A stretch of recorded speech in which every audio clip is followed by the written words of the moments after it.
So I had a couple questions about how I achieved this super awesome, at least I think it's awesome, this Nebula pattern on this night that I'm working on. And that's all over the place on the entire night. So, what we need, right? We need an airbrush of your choice. For this I used a Surfdart 2020. We need some water, that is here, or if we're dumping on anything else. We need some sort of airbrush thinner. This is from Vallejo. Color-wise, this plate that we're going to be working on is going to be purple and red. So I have transparent purple and transparent red from ProAcryl. It's just my preferred brand. We're also going to need a solid white. So bold titanium white is what we're going to use here. And then a couple of templates of your choosing. So I've seen these cut. Personally, I prefer to just tear them, kind of get that micro texture along the edge. So I took an old piece of some sort of plastic card. So I'm starting here with 3-4 drops of airbrush thinner. We're then going to add the bold titanium white. Again, this is a solid color, not the transparent white.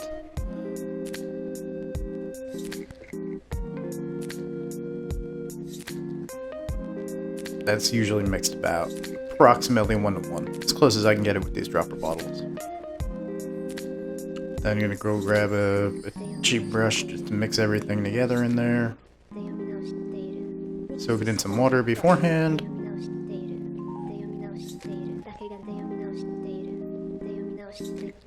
As always, test out your paint mixture. So we're going to grab one of those plastic cards, and the point is to take that micro texture and point it upwards, whichever way you are designating it upwards. I'm then trying to align it as best I can across that plate where I want it. And then I am trying to shoot it almost at like a 45-degree angle from underneath, instead of directly forward, perpendicular to the item itself.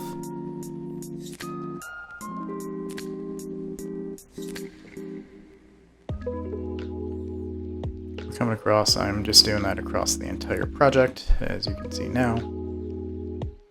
I am then going to go back through here in just a second, and we're going to soften that edge. Or if you've watched Vince's video about the same kind of process, we are fuzzing it.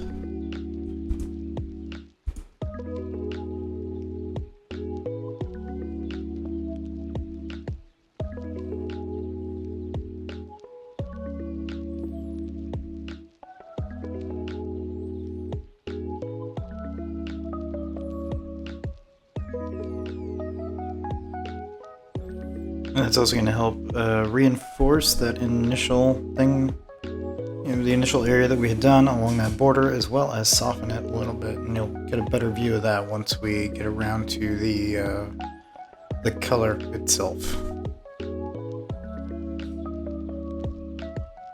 So I'm then going to grab a second template, and I'm going to accomplish the same thing. Find a spot that looks good, and do it all again. Again, these don't have to cover edge to edge, up and down, side to side. It doesn't matter. They can be as small or as large as you want them to be. For this, it's kind of a little over half. So it's just from that side to just across the cross there.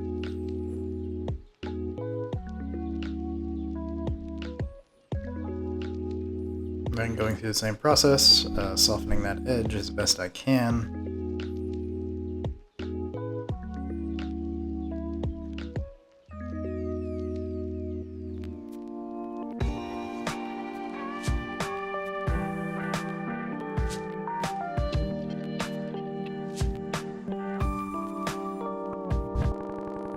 And at this point, I am shooting everything at approximately 90 degrees, or as best perpendicular to this thing as I can.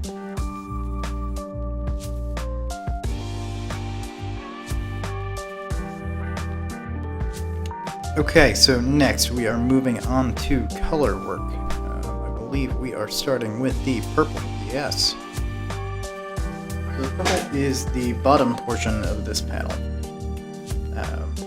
And as we spray it on here in the beginning, and this is still about 1-to-1 with the thinner.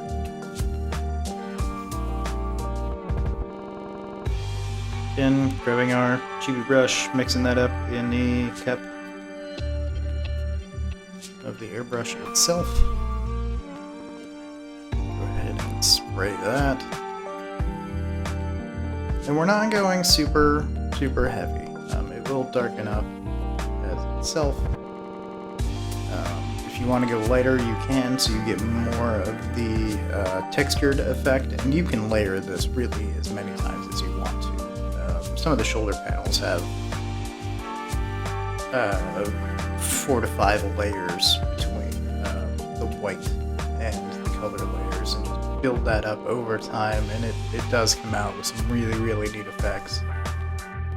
But for these, we're keeping it simple. This is down towards the base. Some of this will end up covered in blood, as this is the leg that is crushing a Cadian trooper to death. So, you know, we'll see how it goes.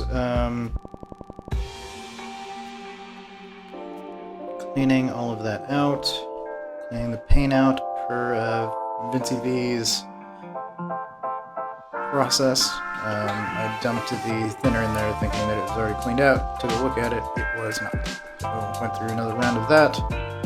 And then we move on to the red. So again, as close to 1-to-1 as you can get it. Doesn't have to be perfect. These initial tones are going to end up a little darker than what we're going to finish with. So these are just these straight transparent colors, and then over time we will add a drop of the bold titanium white.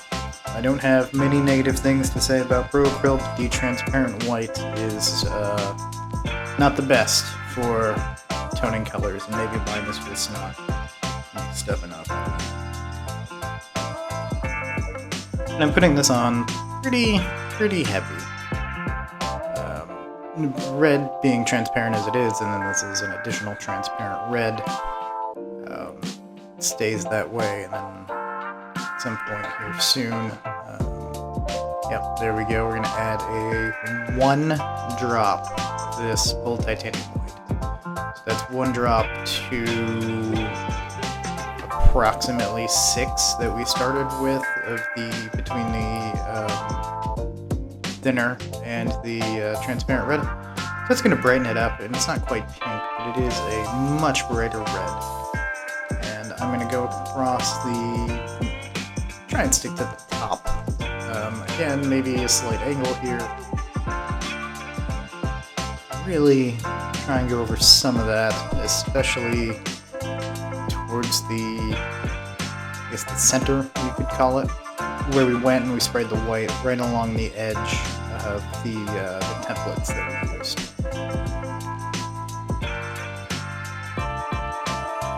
Go through, I'm going to clean out the airbrush, and I'm going to do the same thing to the purple, you can see here.